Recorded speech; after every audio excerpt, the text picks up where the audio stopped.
Hello, this is the TradeSite Forex Market Preview and International Economic Data Roadmap for the week beginning Sunday, May 21st, 2017, ending Friday the 26th. Hope you had a good trading week. Here's a look at the dollar index daily chart. This was an excellent week for us in Forex. A lot of big winners and finally some movement, which is what we like to see, and that's what led to that. So it was just solid.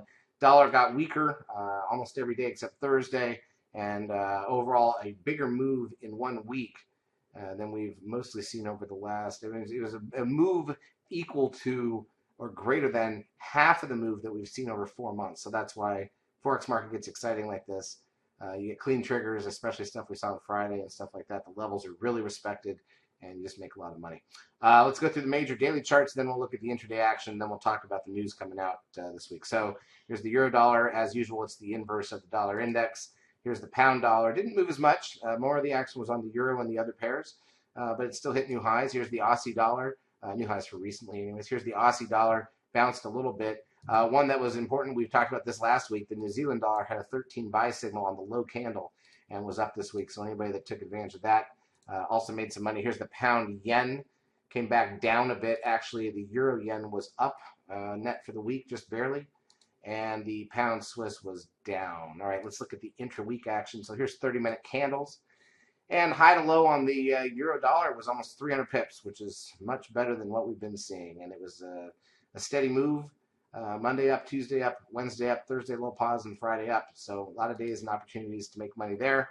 Pound dollar, only 180 pips of range, still not great there. And thankfully, we had calls in the euro instead. The minute you get one wider range day in one of the pairs, you take your trades the next day there as well. And that's what helps keep you where the volatility is, which is where we make our money. All right, let's take a look at the economic data coming out in the week ahead. So Sunday, the right move HPI and trade out of UK and trade balance out of Japan. Monday, we've got Eurogroup meetings. It's a bank holiday for Canada. China's got CB leading index. No U.S. data. Australia's got the CB leading index. Got a couple of Fed members speaking.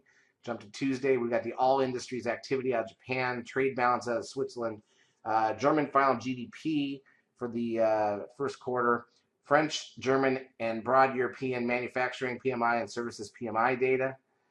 We've got public sector net borrowing out of the UK, inflation report hearings out of the UK, CBI realized sales out of the UK. Canada's wholesale sales, and then in the US, finally some data, the flash manufacturing PMI and services PMI, new home sales at 10 a.m., Richmond manufacturing index, got a Fed member speaking Tuesday night. New Zealand's trade balance, MI leading index out of Australia, flash manufacturing PMI out of Japan, construction work done out of Australia.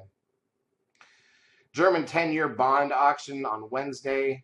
HPI, that's the housing price index here in the U.S. at 9 a.m. on Wednesday. The Bank of Canada has their rate announcement. We've got crude oil inventories, existing home sales. The minutes from the last Fed meeting come out at 2 p.m. here in the U.S. on Wednesday. Annual budget release out of New Zealand at 10 p.m. Wednesday night. Then you got for Thursday, you've got bank holidays in Switzerland, France, and Germany. It's going to slow that up a bit. It's got the second look at GDP for the first quarter out of the UK. OPEC meets. We've got the weekly unemployment claims number here in the U.S., the goods trade balance, which is not the same as the big one, preliminary wholesale inventories, natty gas an hour into the stock market. When Thursday night, we've got the CPI out of Japan. And then going into Friday, European, Italian 10-year bond auction. Very light data out of Europe the whole second half of the week. U.S. has preliminary GDP. That's the second look, not the advanced number. So this one's not as important. Durable orders, and then revised Michigan sentiment number for May as we start to wrap up May.